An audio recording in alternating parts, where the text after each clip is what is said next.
getting some updates now. We just want to cross back to Ken Delaney, who has some breaking news for us. We understand that Donald Trump, former president of the United States, has now been indicted on 4 counts in relation to the attempt to overturn our election. Ken?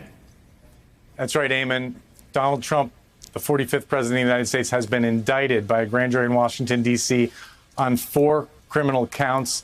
I haven't been able to read the indictment yet, but I saw the cover sheet, and the counts include obstruction of an official proceeding and conspiracy to defraud the United States. Former President Donald Trump racking up his 3rd indictment of 2023, with Special Counsel Jack Smith accusing Trump of crimes ranging from obstruction of an official proceeding to the charge of conspiracy against rights. And it's that last charge, conspiracy against rights, that I want to talk to you about. Because while that seems like the least exciting charge on the list, it's actually one of the most serious charges ever levied against an American elected official. We know all the old classics: treason, sedition, obstruction of justice, but a conspiracy against rights goes even deeper. In his indictment, Jack Smith argues that Trump and his 6 co-conspirators sought to deny Americans their fundamental right to vote by attempting to invalidate parts of the 2020 election. And if you don't fight like hell, you're not going to have a country anymore.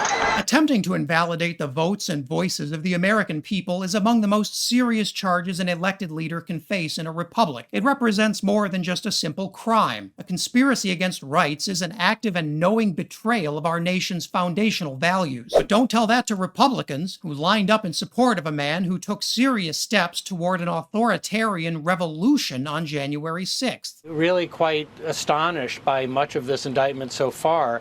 It regurgitates a lot of the allegations against Trump, and there is room for criticism in terms of the claims being made about stolen elections. But it's criminalizing all of that. You know, it states in the indictment the president spent months spreading false rumors and allegations of election irregularities.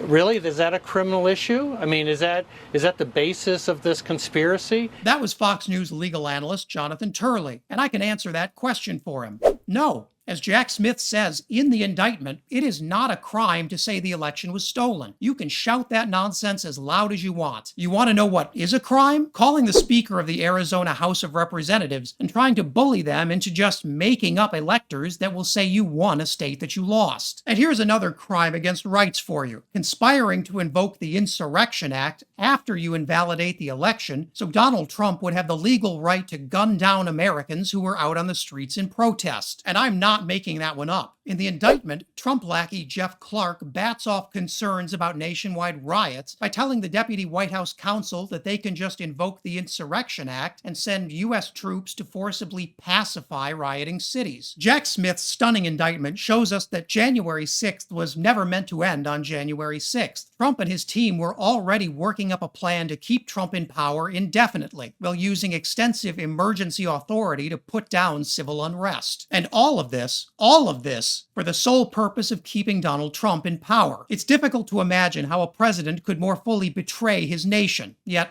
here we are, and other Republicans are stunningly silent in the face of this insanity. With Donald Trump attempting to deny millions of Americans their right to vote, it's time we spoke plainly. Donald Trump is, in the clearest meaning of the term, an enemy of the state. Any party willing to support him is not only suicidal, it wants to take you down with it on the way out. Our country deserves so much better than this ongoing national nightmare. Now it's up to voters to be the last line of defense against a man who openly tried to steal away their most basic right. Future of our country hangs in the balance. And if you want even more depression, check out this video about the GOP's war on Social Security. In order for us to tame the tiger, we're going to have to take a serious look at the overall entitlement state that we have. Remember to check out my new solo YouTube channel, The Third Degree with Max Burns, and as always, leave a comment below so you can let me know what I should cover next.